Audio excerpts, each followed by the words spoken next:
Hello and welcome back to the Book Marketing Tips and Author Success Podcast. This is Penny Sansevieri and Amy Cornell. I'm excited, Amy, about this show. I know we've had this listener idea for a couple of weeks now, so I'm really glad that we can finally address it, because I think you've encountered a lot of folks who wonder about, what elements can we, as an author, we always tell people, you got to start early, you got to start early, you got to start early. But not everything can be set up to support your author platform early, right? Yes, exactly. There are definitely some things you can work on, but there are others. And again, like you said, Penny, a lot of these recommendations are kind of out there, like check this off your list, check this off your list. But I was so glad that a listener asked us this question, because it's like, wow, that's a very good point, because this is kind of, I think, one of those, you get so close to this work, sometimes you forget how not intuitive it is to somebody that doesn't know the steps and the processes and things like that. So yeah, she said, I'm trying to sign up for Goodreads and BookBub and do all these things, but my book hasn't released yet. And I feel like I'm being told I need to do it, but I don't know how to do it. And I was like, light bulb, we definitely need to talk about this so everybody fully understands when they can start prepping some of these major kind of cornerstone elements to their platform, and make it a little clearer about what to do now, what you have to wait on for a little bit, so you can kind of set up your timeline and your marketing schedule. Well, and we talk a lot about brand. I mean, one of the things that and especially when I'm teaching classes, I love talking about brand marketing versus book marketing. Brand marketing is the stuff that you do ahead of your book launch. So when authors say to me, my book's coming out in a month, or my book's coming out in 6 months, or my book's coming out next year, like, what can I do now to support that effort? And that's where this gets a little bit confusing, because not everything can, like, for example, and I don't want to get too far ahead of this, but like Author Central, you have to have a book in order to be able to claim your Author Central page. So that's not something that you can work on early. But your website. So one of the things I want you to think about is, as an author, so I want you to think about the things that are going to, they're sort of like the pillars to your platform, right? So your website, you can start early, because websites, and Amy and I know this because when we redesigned our site, I mean, it always takes longer than you assume, right? Like, the website design, like, it'll be done in a week. And then 3 weeks later, right? I mean, you're still kind of waiting. Home renovation, or like redoing your kitchen or something like that. It's like all of a sudden you can't cook in your kitchen for 6 months. Right, exactly. So your website is something that I would definitely recommend starting with early. And what's interesting is that a lot of times authors are much more inclined to do the easy stuff first, which I get is also human nature. Oh yeah, I'm raising my hand over here. But I mean, I encourage you to start with the harder stuff first. So start with the website early. Mm-hmm. And even though you're not going to have anybody to talk to yet, start a blog and start a newsletter. I mean, would you agree? Oh yeah. I mean, and what's so great about starting the blog early, Penny, is that it's such a great opportunity to pre-populate your site with all those supporting elements that would be really interesting that should be really interesting, at least to a reader, to your target market. So if you've written fiction, do some posts with character development and how you came up with character names, and do some really cool kind of behind the scenes content. And, if you write nonfiction, like, get some stuff up there that proves that you really know what you're talking about, because most people that buy nonfiction books, they go with an author that has other things going on. You know what I mean? They want to see a great social account that's busy, that's putting out good content, or a website with a blog that's got really great content on it, because it proves that you can go beyond the book.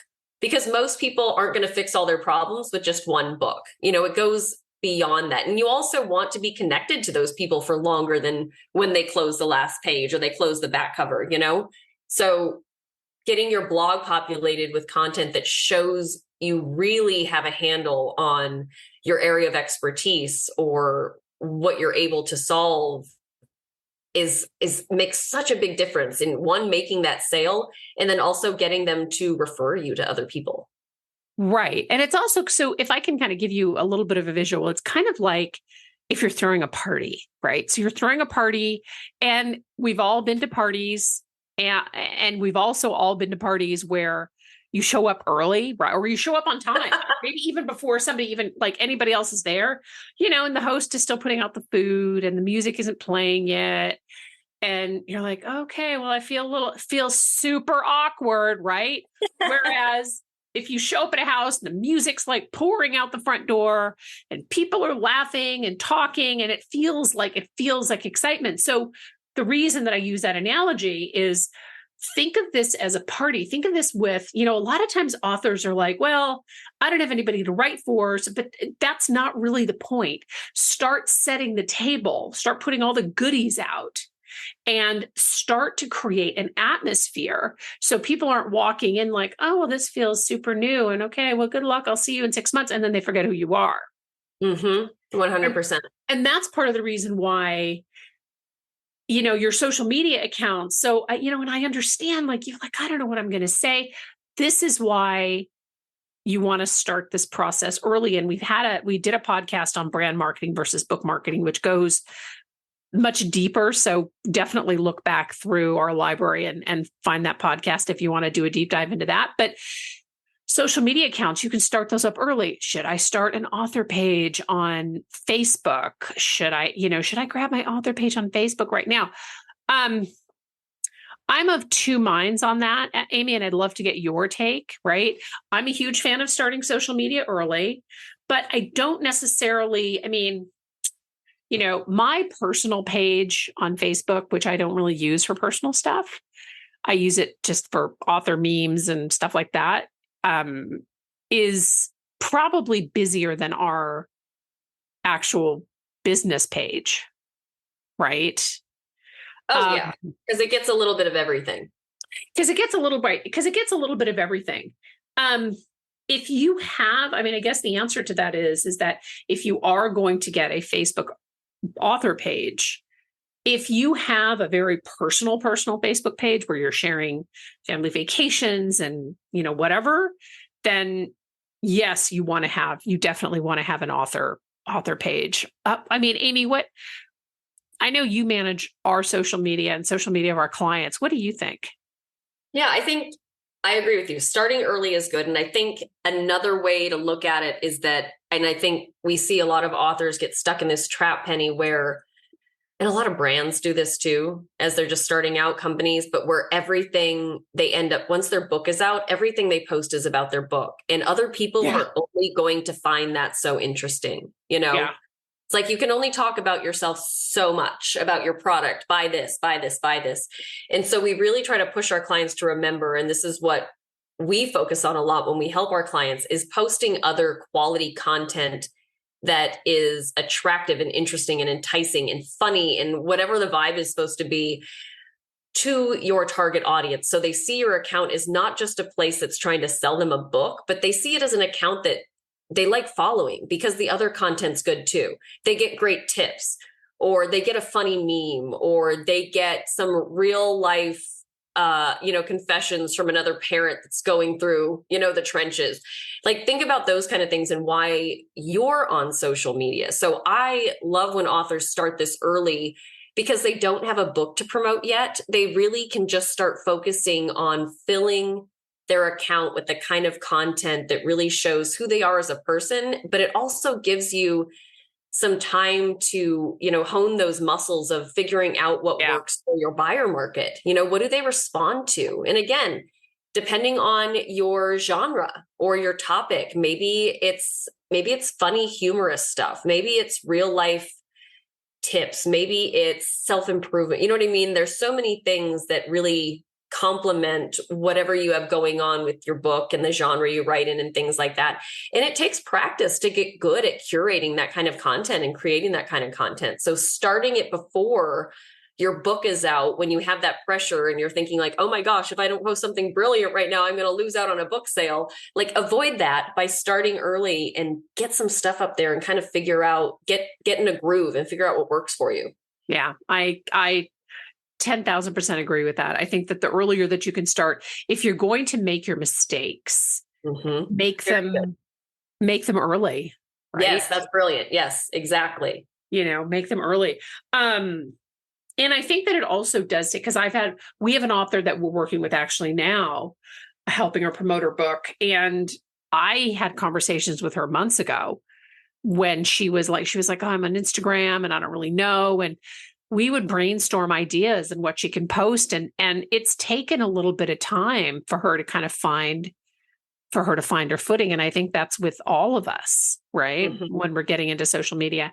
And that'll also give you the opportunity to determine where you want to be in social media and where you feel like you resonate most with. So Author Central, we talked about that earlier on, but you cannot start an Author Central until your book is live. Now, if you have obviously multiple books, you're going to have your Author Central already set up. But if this is your first time, the minute that your book goes up for pre-order, if you're doing a pre-order, or that your book goes live, you can grab your Author Central account, and it's author.amazon.com. So that's something. What about Goodreads? Goodreads is a tricky one because Goodreads, I will say they've definitely doubled down on their security and privacy and protections for authors, which I think is a very good thing. Like, because it can be linked to your KDP account. Like there's a lot of reasons, and it's owned by Amazon. And we all know that Amazon is uber careful about their login security and things like that. So Goodreads has followed suit. So what you can do early is make sure that you're using Goodreads as a user. Fill out a user profile, like be there as a reader, add your headshot and this is a tip, add the headshot you plan on using for Author Central or that you plan on using professionally associated with your book. If you get a new one, update it.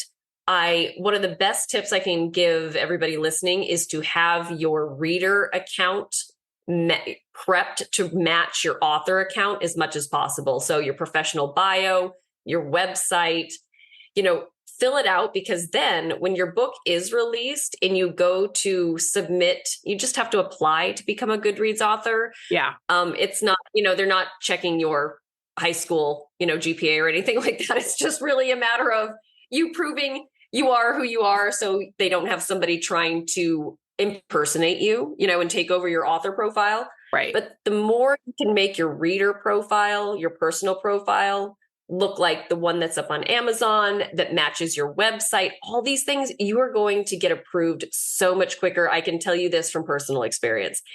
Authors that just get a reader profile, Penny, that don't put a photo, that don't fill out anything on their, under their profile or anything like that, they end up jumping through quite a few hoops trying to convince Goodreads that they are legitimately the author of said book, because Goodreads has no way to prove it. It's just somebody showing up going, hey, that's my book and I'd like to be in charge of it now, and they take that seriously and they won't do it.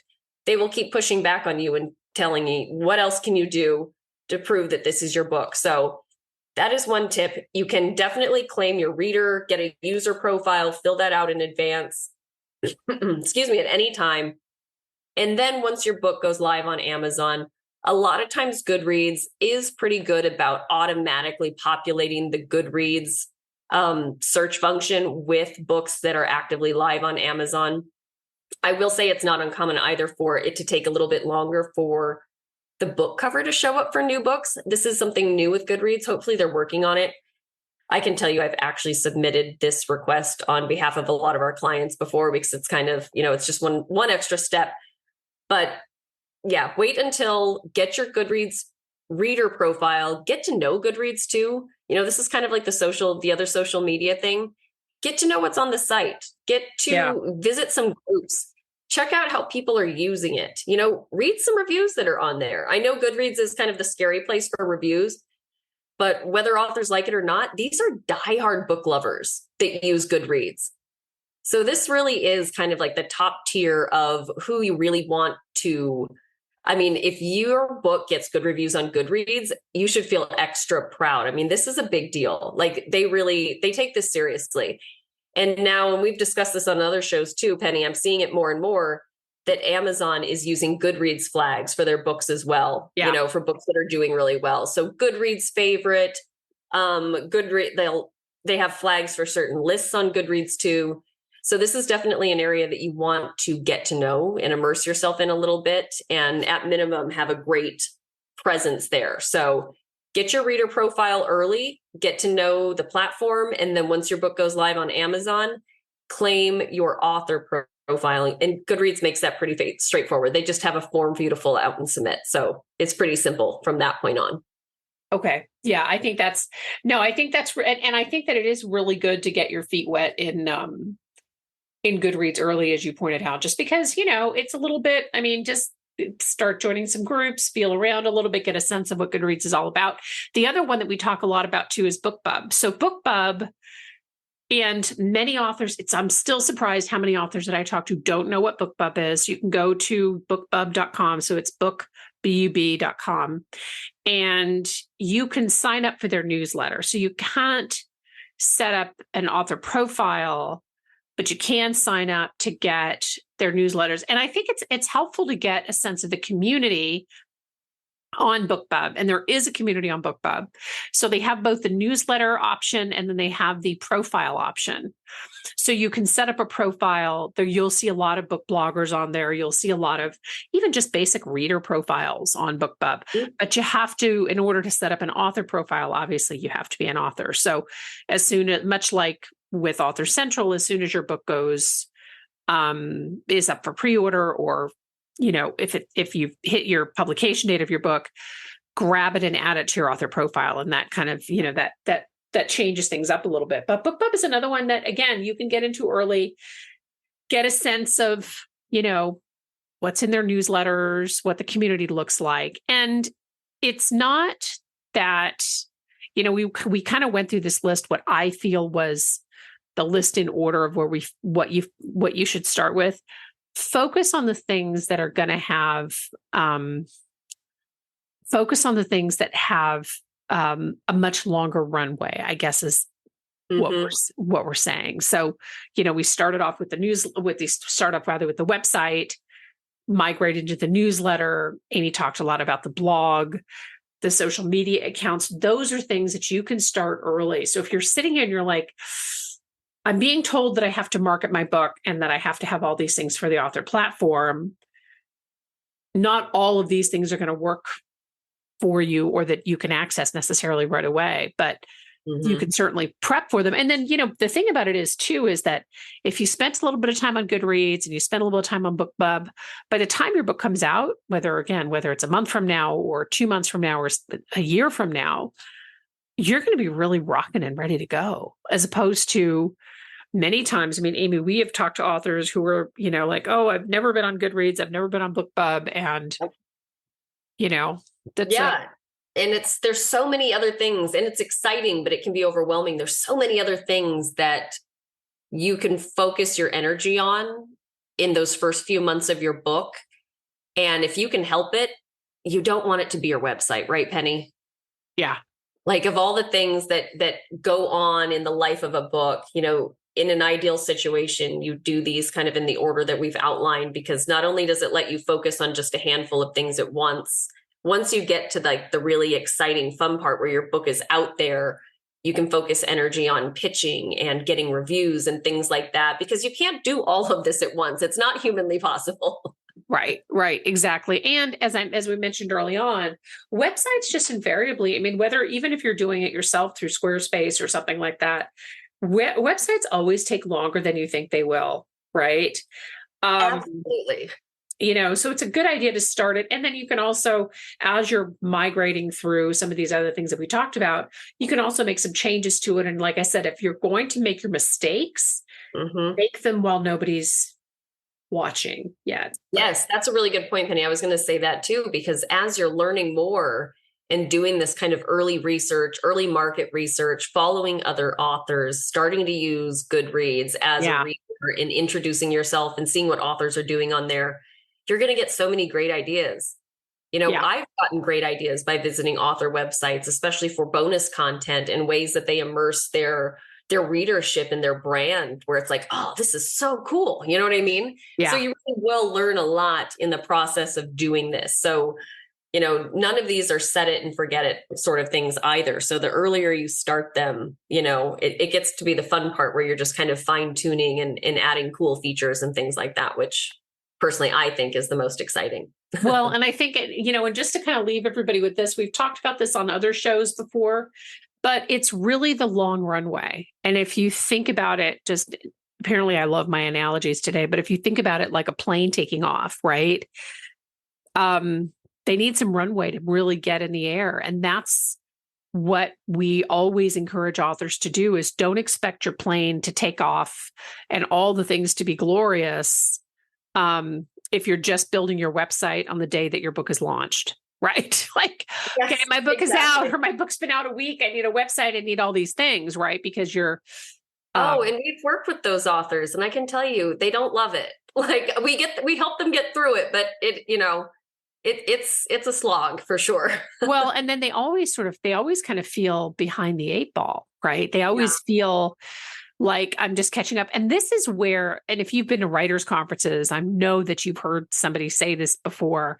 We certainly have heard this, but this is where authors start to say, oh my gosh, I wish I had known all this stuff with my first books. And what they're really saying is that, yes, we do learn a lot as we go, right? Our writing gets better, where marketing pencil is sharpened, but it's really about giving yourself enough of a runway, giving yourself enough of a head start such that you're not showing up on the day your book is born going, okay, now I need all the things, because that becomes overwhelming and I think very discouraging. Because sometimes, like if you're thinking about building your newsletter, building a newsletter subscription base and building a blog that is interesting enough that you're getting comments, all those things take time. So I think that I was blogging probably, I don't mean this to sound discouraging, but I was blogging for, I think a year and a half, maybe even 2 years before I got my first comment. Keep in mind. What? No, I feel this deeply. But keep in mind that obviously, we talk about book marketing on our website, and that's not as sexy as maybe, I don't know what, right? But the latest celebrity gossip. That's a different podcast. Right. That's a different podcast, the latest true crime story or something like that. So obviously, given the topic, it's going to take a little bit of time for people to pop, but it can take a while for people to see the blog. And like I said, it's like showing up at a party. By the time you get people responding, they're like, oh, look at all this content. It's a little bit like this podcast, right? So they've had this podcast now for 3 years. So next year, oh my gosh, next year in February, we'll be starting our 4th year. I can't even believe it. But the first year, I would look at our the amount of listeners that we had. It was kind of like, right? It was doing this, yeah. Right. I'm like, okay, well, I guess we'll just keep going with this. It was 2020 anyway. It was a weird year, right? So I'm like, okay, well, all the things are canceled. I guess we'll just keep going with this podcast. And we loved it because we always, I think many of you have commented that we sound very fun, and we're actually super fun in real life, just so you know. This isn't just for the podcast, but it takes time. It takes time to get, for people to find you and share it and respond and resonate. And so, yeah, give yourself the time, give yourself the runway. And we hope that you have enjoyed the show. We love listener suggestions. So thank you to the person, or I think a couple people who recommended this show idea. Send us your ideas, send us your thoughts. And we love reviews wherever you listen to podcasts. Thanks so much for tuning in. Bye-bye.